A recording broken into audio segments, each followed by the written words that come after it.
Scan for SOV and straight A's only. Let's go! Identifying skewness in data distributions is actually super simple once you know the trick. Let us master this concept in under 60 seconds right now, friend.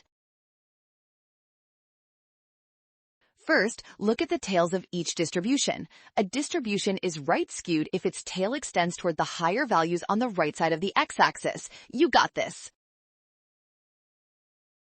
In a right-skewed distribution, the extreme values in the long tail pull the mean toward them, making the mean clearly greater than the median. That is the key math rule. Distribution C shows a clear right-skewed shape. Therefore, it is the only distribution where the mean is pulled to be greater than the median. That makes it the winner.